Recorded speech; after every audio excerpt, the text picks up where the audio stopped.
up to the Hoosier State and Lucas Oil Stadium in Indianapolis. As we say hello to our broadcast team of Brandon Godden and Charles Davis. And we welcome you to Lucas Oil Stadium, which opened back in 2008 here in the circuit.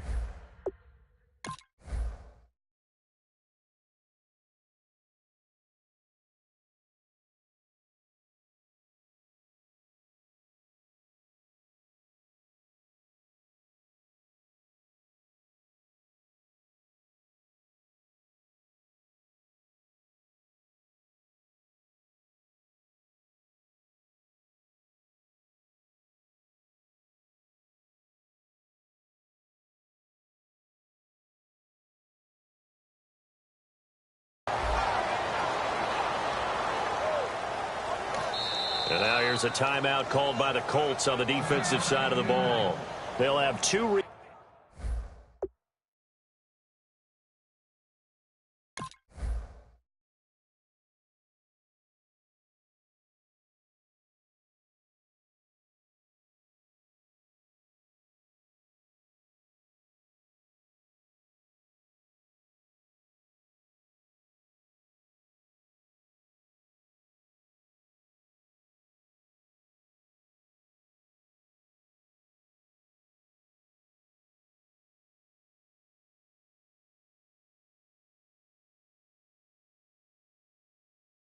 Remaining as we step aside here in this first quarter.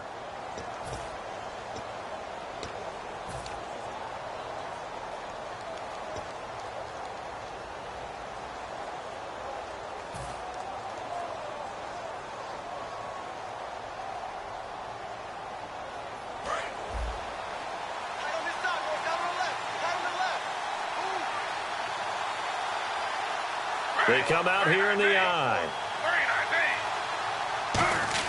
They go play action here on first down. And the connection made to Terrell Pryor. And how about what Pryor did this year on a 1-15 team? 77 catches, over 1,000 yards, and we saw what an athlete he can be. We saw that in college, but, man, he can do a lot. And now he wants to be a wide receiver, and I think that's where the difference was, because you mentioned him being an athlete.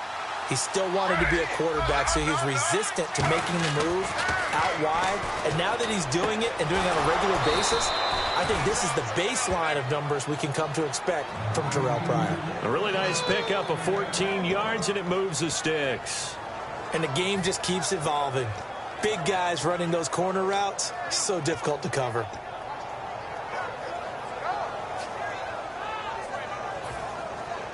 Fresh set of downs here. Looking to jam the receivers at the line here. Press coverage look defensively.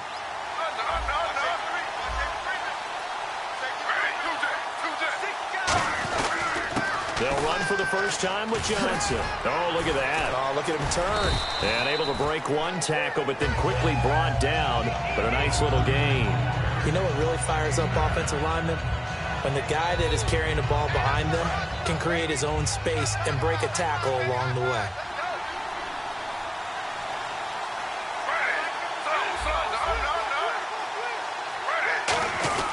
They go to Johnson again. And he's able to get it down to the 25-yard line. They get 6 on the pickup there as the drive will continue. 2nd and 1 and people want to run the football. This is where every back in the league is supposed to do exactly what we just saw there. Pick up the first down. On 1st and 10, it's Griffin. And he takes a shot on the release as this will be incomplete. And trying to give a lift to this offense today will be the Duke, the former Cane, Duke Johnson. Comes from a great tradition of runners at Miami of Florida. He's one of the best ones we've seen in recent years.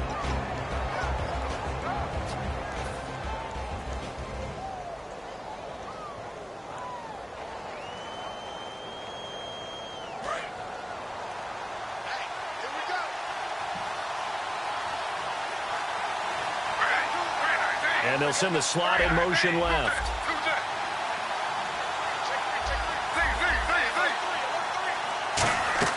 Second and 10 now. Griffin finding time. Dancing to his left. And that's going to be caught for a Browns touchdown. Andrew Hawkins, a 24-yard touchdown. And the Browns take it right down the field and score on the opening opening drive.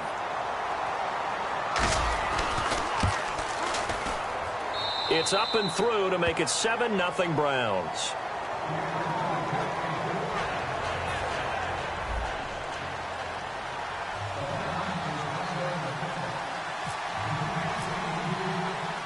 Now after the score, it's Parkey on to kick it away. This will be taken in at the 1. And he'll bring it a few past the 20 to the 23-yard line.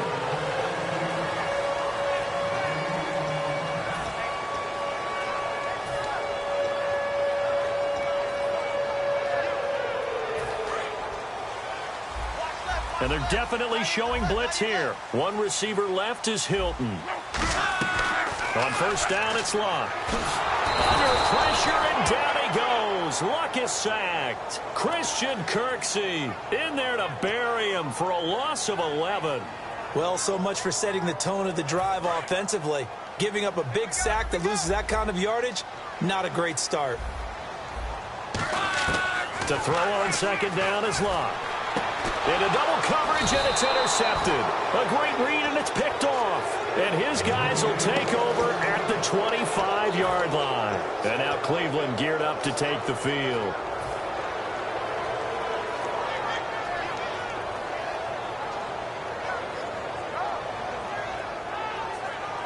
Really nice starting field position here for the offensive unit.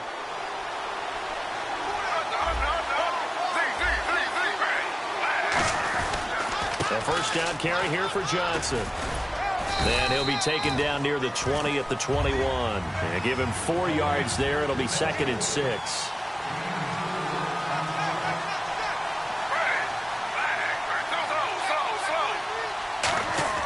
Now Griffin on second down.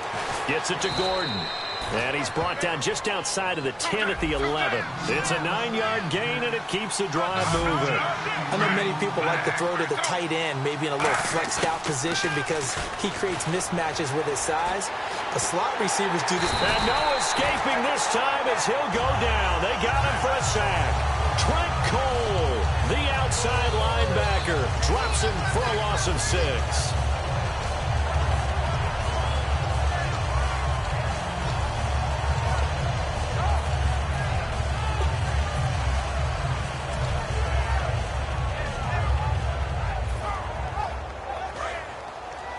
And some changes here as the D-line separates some. In motion, the tight end Barnage. On the ground, this is Isaiah Crowell. And he is going to lose yardage here.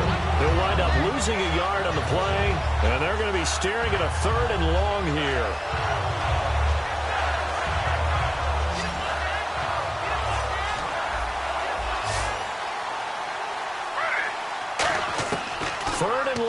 It's Griffin. Hard throw, incomplete. The intended target was Corey Coleman, and that'll bring up a 4th down. So now the Browns will turn it over to their field goal unit here. From the left hash, it's a 36-yard attempt.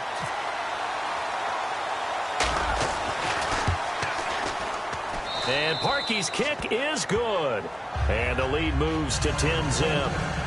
So the drive stalls out, but they are able to put 3 points on the board. Yeah, just a yard or two shorter than an extra point, so no problems converting there.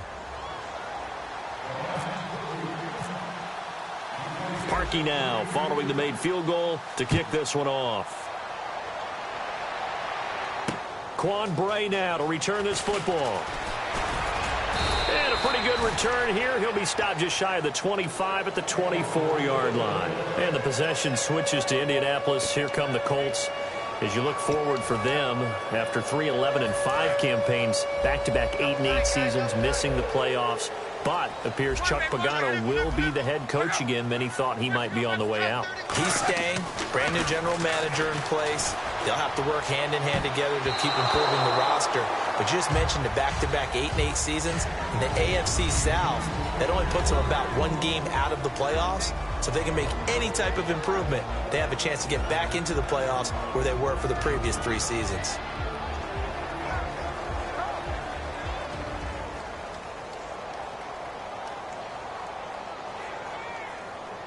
Second down here after the incomplete pass. Hilton, the lone receiver right.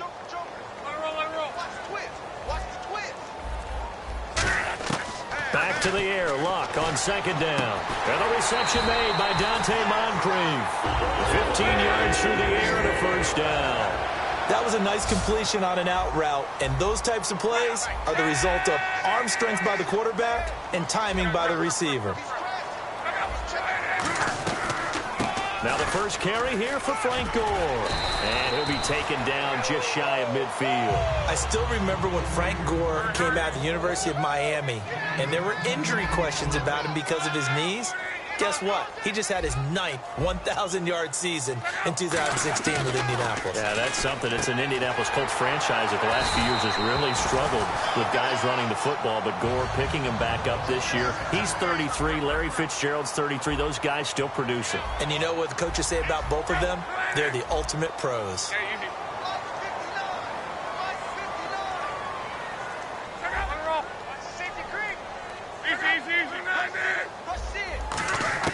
Now a first down throw. Luck.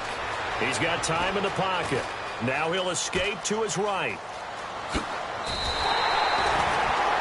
Back with Charles Davis. I'm Brandon Gaudin. The Colts in possession of the football to begin quarter number 2. And they're on the move here. They've got it 1st and 10.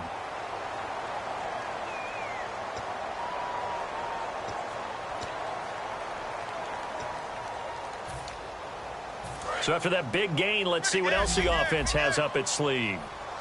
One receiver left is Hilton.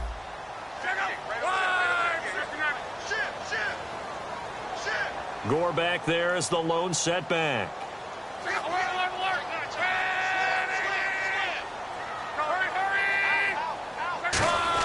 And he'll get it up the middle.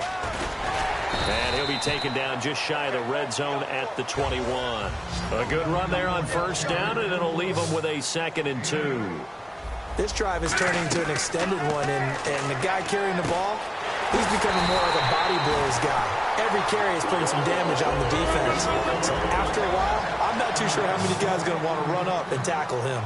So many times you hear today's NFL described as a space game. Get your best players into space with the football in their hands.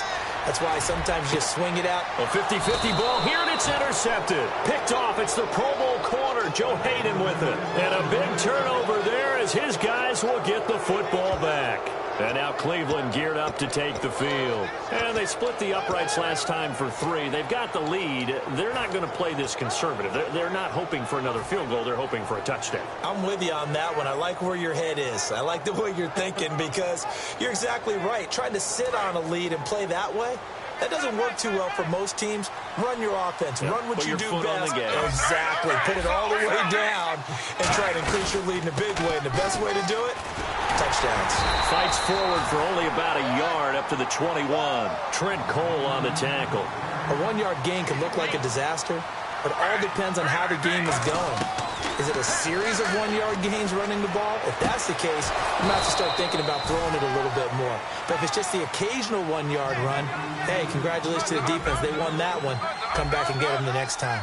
The completion was given up, but that's why you play zone defense, so that you can have people around the ball when it's caught, and you don't give up much run after the catch. He's got a man. It's Corey Coleman. A good pickup there. 8 yards on the first down completion. And just a small glimpse there as to why they like this rookie so much. And that's why they lit up a little bit in our meetings with the coaching staff, didn't they? When we talked about him, they did. Yeah, you know, they like his work ethic. You know, this guy's running every route well in the route tree and getting better at it all the time. Really honing his game. They expect a pretty good jump out of him as things continue to move on.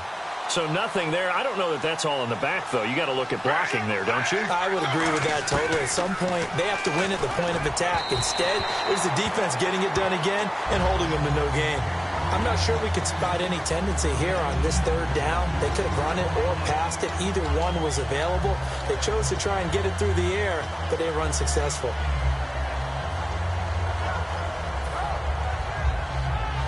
And how about the call here? They need 2 yards in their own territory on 4th down, and they're going to go for it. Here we go on 4th down with Griffin. And the pressure getting to RG3.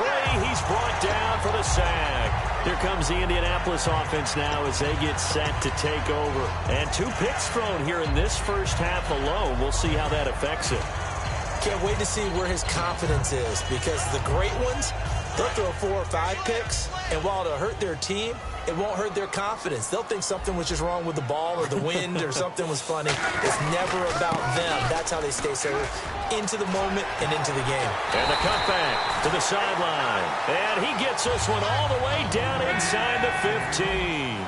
All right, I've got to be careful here, all right? He's on the plus side of 30. There may be a little gray in the beard, but that's not slowing down his speed as far as he's concerned. What are you saying? I'm on the plus side of 30. Well, if you're on the plus side of 30, you don't know what I'm on the plus side of. All I know is that run right there let us know there's still some life in those legs. Absolutely. Still got a lot of life left in those legs. Shift together here from the D-line. Now on second down, this is Gore. And this play doesn't go anywhere. Backwards, losing yardage to the 11. It's a loss of 2, now 3rd down.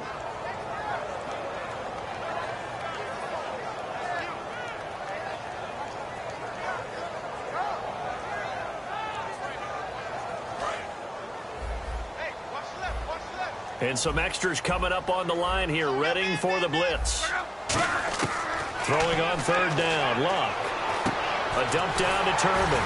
But he's able to pick up the first before he's brought down inside the 5 at the 4. He went full scale, loose, flexible, finding a way to catch the ball in some traffic for a key first down. Yeah, really a nice job of adjusting to the ball in the air. Not the most accurate of throws, but able to adjust and make the grab. They come out here in the eye.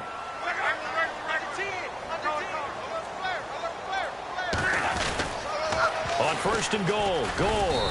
And he's maybe going to get this back to the 4, but that's about all. That's going to go as a loss of a yard, and it'll be 2nd down. And it looks like this will likely be the last play before we hit the 2-minute warning. Let's see if they can sneak one more good play in before the 2-minute signal.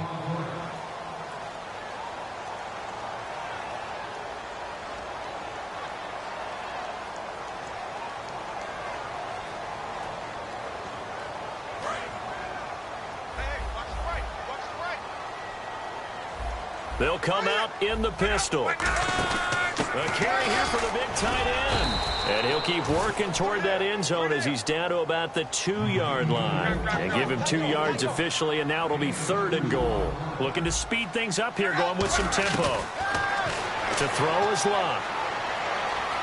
Eluding the pressure right. He can, and he will score. Touchdown, Indianapolis. Andrew Luck taking it in for 2 yards out. And the Colts have got it back to a 1-score game. And they're back within a field goal. It's 10-7 now.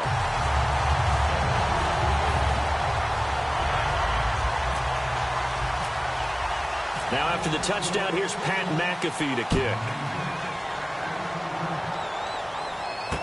This is fielded a couple yards deep. And he'll take it up past the 25 to the 26-yard line. And now Cleveland geared up to take the field. And last time out, went for it on 4th down, turned it over, gave him great field position, turned it to 6 points, so they've got to recover here, Charles. It's amazing what one decision can do in the chain of events, right? The decision to go for it on 4th down. Caused all of that. It caused every bit of it, but it showed confidence. Hey, I've got confidence in you guys. Go pick it up for them. Didn't happen. Also showed confidence in the defense. They didn't pick up their end of the bargain, so now they've got to come back out and start over and rebuild that confidence. Got to give credit where it's due. Really nice defense on that play. The pitch and catch was successful, but not any run after it. 10 yards still left on 2nd down.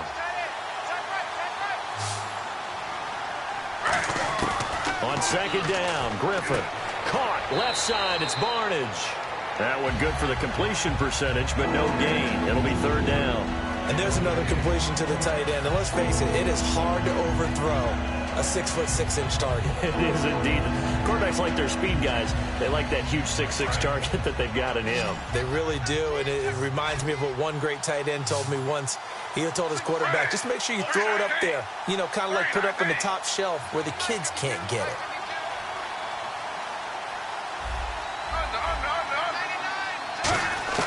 On third down, Griffin.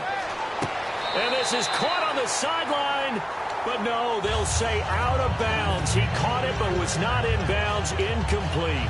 Well, third down, he tried to stay in bounds, did all he could. He caught it, but was led a little bit too far. Yeah, that's always difficult, isn't it? Because you know half of your body is trying to stay behind while the other half is reaching out, trying to catch the football. The top half worked. It was the bottom half that was in question.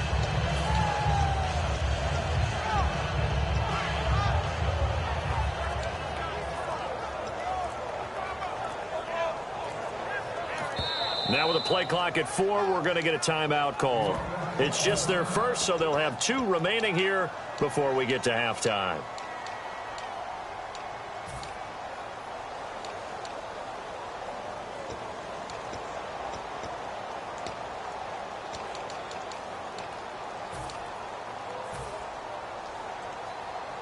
Now let's see. Yeah, the offense still out there. They elect to go on 4th and 11.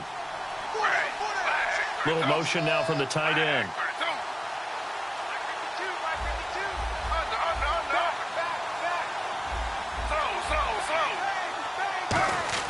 They'll indeed go for it with Griffin. And he finds Barnage. He's got it.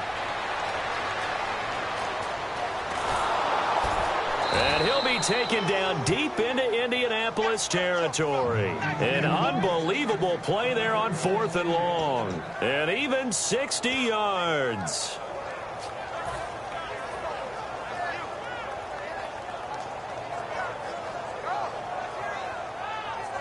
Creeping up on a minute to play in this first half.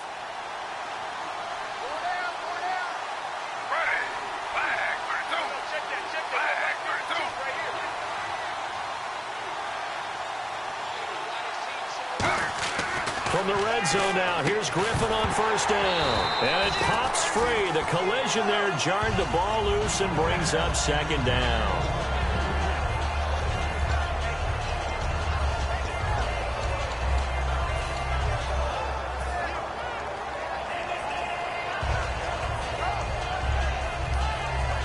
So 2nd and 10 here.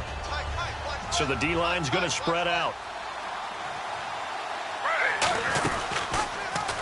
On 2nd down, here's Crowell. And he'll be taken down. And another timeout taken by the Colts.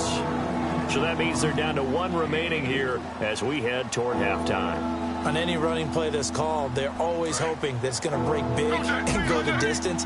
But when you get a nice game like that, you're able to do so many things anyway. You can come back and run essentially the same play again, continue to move the ball on the ground, or you can decide to throw the ball now because usually you have the defense back on its heels.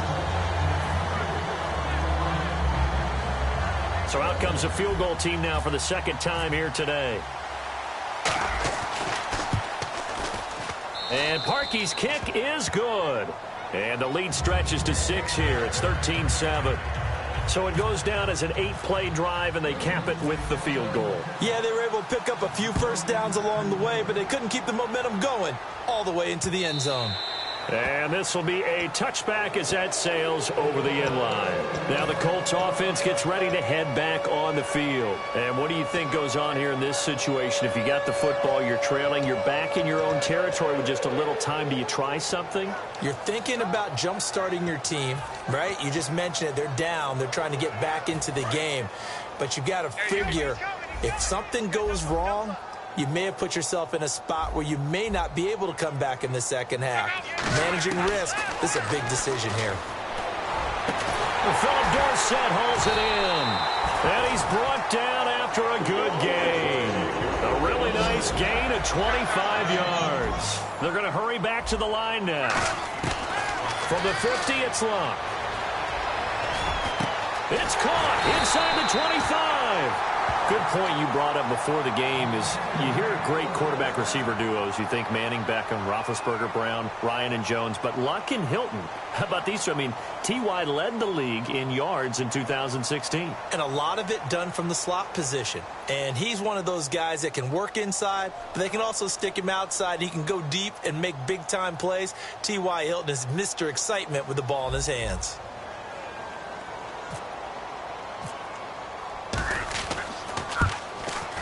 And Vinatieri's kick is good.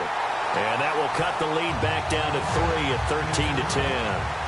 So a field goal here. They're still down, but they put a dent into that lead before the break. And that's got to feel good because now they've seen that they can put some more points on the board, and that gives them a whole second half to get back to where they want to be, and that's in the lead. Heading out is the Cleveland offense now as they get set to take over here. And from this spot in the field with the clock where it's at, you think we're just going to see a knee and that's it? And I think in this situation, that's the proper play. But we do know there's some risk takers out there that may want to take one more shot before the clock runs out. And he'll get this one up to the 26. So 2 quarters down, 2 remain. Charles and I. Hey, Charles, can you give me water? Jeez, Chuck, they cut off the halftime show again. Quicker than anticipated, ready for the start of the second half. Fielded about a yard deep. And not a bad return here. He gets it out to the 25-yard line. Out come the Colts. They'll have it first here to start quarter number 3. They're down here, but very much in this game. What's the tonality of a coach's talk when a game is within striking distance like this at intermission? Typically, what they're doing is emphasizing the things that went well in the first half and wanting more of that. Sure, you've got to go over some of the errors and clean up some things because there's a reason you're down. But overall, I think they want to stay positive, stay up with this team. We're just starting the second half, and we've got the football. Let's go ahead and punch it in, and then we'll take it from there. See how that recipe works. Here's Luck now on second down. And that one was nearly picked. Not sure he was accounting for the free safety. Now it brings up third down. I know that interception was dropped, and it would have been their third of the game, and I will guarantee you, in the huddle, on the bench, all the defensive guys have been talking about is, we've got this guy right where we want him. Who's going to get the next one? It almost becomes a challenge, and they've missed a golden opportunity. Throwing on third down, Luck. And he couldn't hang on to it through the contact. Incomplete. And that drop will cause a little bit of angst for the play caller because you know they've worked all week game planning and flexing the tight end out and making him a matchup issue for the defense. They had what they wanted, and he drops the ball. Yeah, just couldn't hang on to the slant.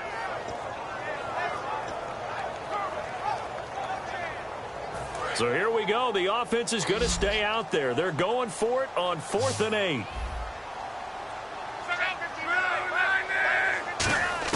They're going to go. It's Luck. And it is incomplete. So certainly an interesting call there to go for it. And the Browns are going to get this thing back. Excellent field position. Now we take a glance at the offense as they work their way back out for their first possession of the second half.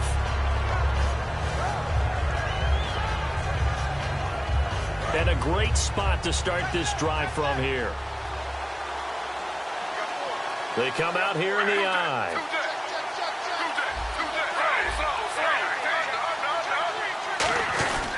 They'll try to get the offense going with Johnson. And he is going to lose yardage here. That's going to go as a loss of 2, and it'll be second down. And they're going to hurry back to the line now. On second down, Griffin. Pressure applied, and he's going to be taken down. They sack him back at the 33-yard line. Well, it was second long, now it's third and even longer. They're going in the wrong direction here. Because they're moving exactly the way they want to, but you're exactly right. Definitely going in the wrong direction for the offensive guys. The defensive line disperses a little bit here, maybe expecting a pass. Third and long, it's Griffin. Under pressure, they got him again. It'll be a loss of 8 on the sack, and it's going to lead him to 4th down. Brandon, what I remember most about playing with guys who knew how to rush the passer, they would just tell you, just cover people for me just long enough for me to get there. And that's exactly what happened on that play. And how about this? 4th and long, and they're going to go for it. 1 receiver left, 3 to the right.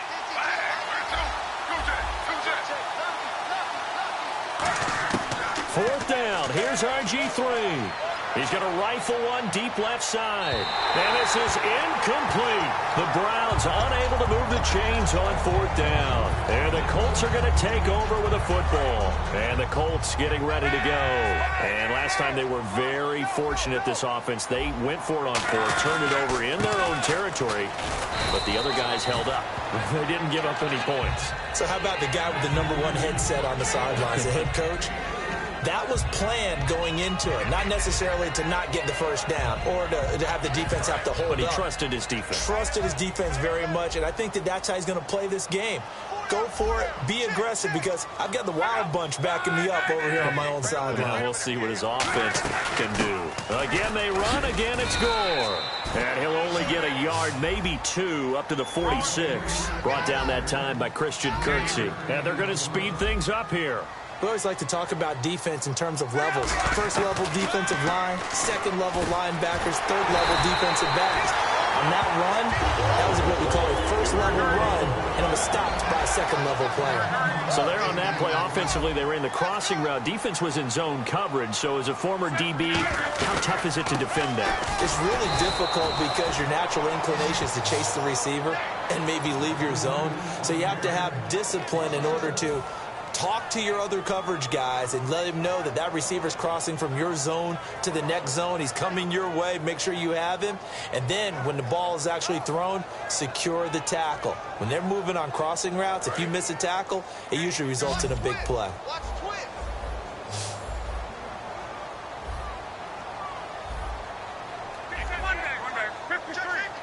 They come out 5 wide, 3 of them to the right side. On 2nd down, here's Locke. Nowhere to escape, and he goes down. Desmond Bryant in there to get him for a loss of 5. And now they're in the hurry-up. 3rd and long, it's Locke. And incomplete. The contact made the ball roam free and brings up 4th down. And he's certainly not a guy that drops that football very often. Indeed, because that's a bit of a surprise. I know he's in the middle of some traffic and people, bodies all around him, but he usually has the focus to haul that one in. They're going to go for it here on 4th. Luck in the offense is going to stay out there. Here we go on 4th. Luck. And Luck will be intercepted for a 3rd time. A great read, and it's picked off. And they're going to set up shop at the 27-yard line. And now Cleveland geared up to take the field. And last time we saw them go for it in kind of an unusual situation. It's not like it's a 4th quarter do or die. They went for it, didn't get it. We'll see how that affects them this go-around. Partner, I'm wondering if we're starting to see the effects of analytics coming into play here, where people are studying the number of possessions, how many times you should go for it, what position it leaves your team in. Maybe we're starting to see a little bit of that creeping into the NFL game. Yeah, I think we've seen it in other sports, maybe into the NFL now as well.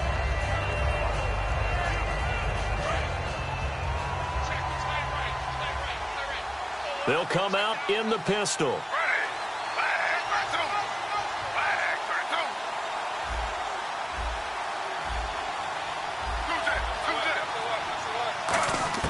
Now Griffin on 2nd down. And the hit jarred it loose. It's incomplete. Everything about that play tells you about today's NFL offenses and what they're asking out of running backs. You can't just be a guy who can run the football. You have to be able to catch it as well. And he didn't get that done on that play. Again, we'll see the pistol here.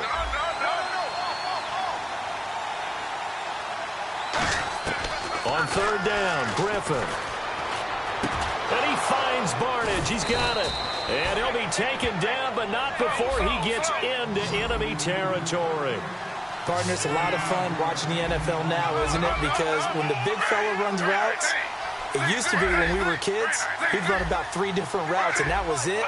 Now he can run anything and catch the balls we just saw there.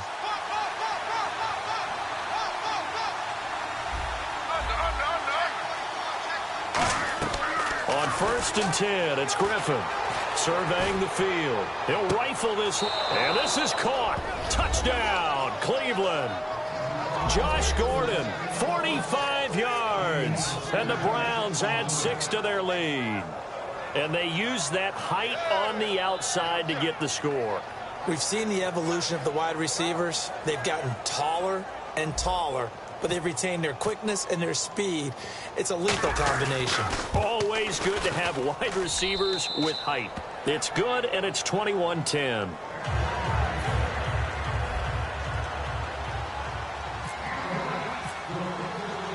Now after the score, it's Parkey on to kick it away. This is fielded at the goal line.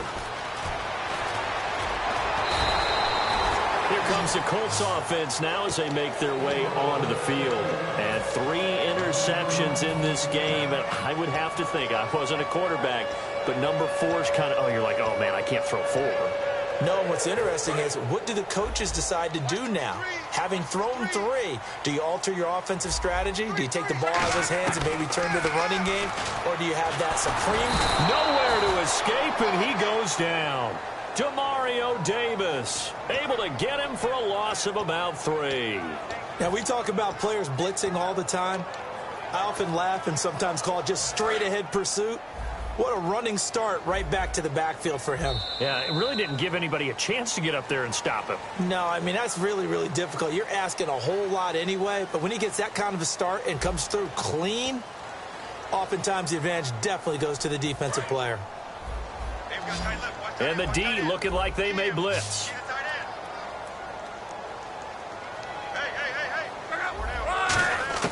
To throw on second down is Love. He's going to wind up and air it out. He's got a man complete. A gain of 39 that time. The last drive he threw the pick, but he's not shy. He's going downfield again there. And you can't be, because if you back off after throwing an interception, your whole game plan just goes right out the window, and it makes things easier for a defense. And you and I both know there's no quarterback in this league that's any good that doesn't throw an interception occasionally, and they usually bounce back in a big way. I've seen guys throw 5 and still find a way to win the game in the end. 2nd and 10, Luck again. Over the middle, Dorsett. And they do stop him, but he takes it all the way to the 2. They give him a gain of 38. There will always be a place for methodically marching the ball downfield. But when you can pick it up in big chunks and strike like that, have explosive plays, that's often the difference in winning and losing. Those types of plays that can knock a defense off balance, that'll drive a team towards a victory. They hand off to their big tight end. And he's into the end zone. Touchdown, Indianapolis. Jack Doyle punching it in from a yard away. And the Colts able to get this back within a touchdown.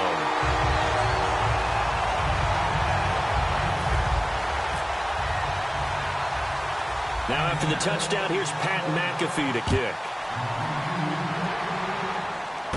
It's a short kick, taken at the 15. And they're going to start this drive in pretty good shape as they get it up past the 30. And the Browns offense back out there ready to take over.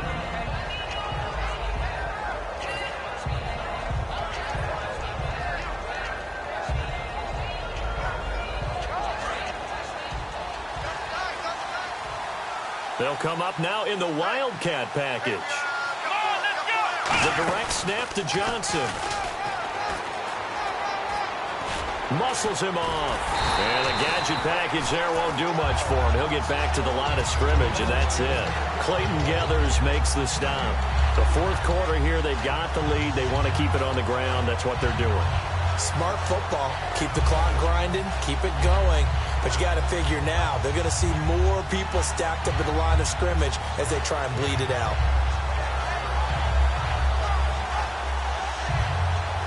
So they're still at the original line of scrimmage here. 2nd down and 10. Halfback sent in motion. This time, Griffin will throw.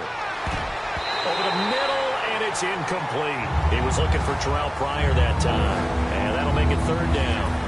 It's always tough for the guys throwing the football when they think they've got a completion and the ball's almost there, and then someone sneaks a hand or 2 in and bats it away.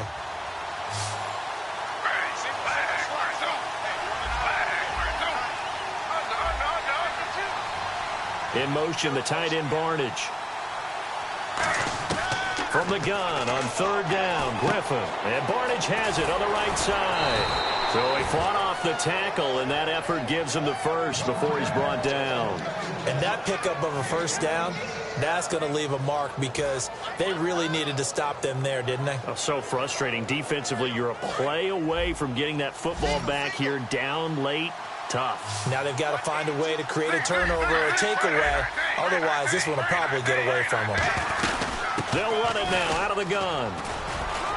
And he'll fight his way forward to about the 48-yard line. Give him a couple on the carry there, 2nd and 8. And in this situation with a lead, fourth quarter, they're liking keeping the ball on the ground, I'm sure. That's just smart football, but you know the defense has to know it as well. They've got to stop them here. So now we're going to see that loading the box in a big way. 6, 7, 8, 9, whatever it's going to take. Puts a little bit more pressure on your big offensive line. They pick up 12 on the play there, and they move the chains. And now it looks like they're going to be in the hurry-up. Now a play fake here on first down. Wide open receiver complete.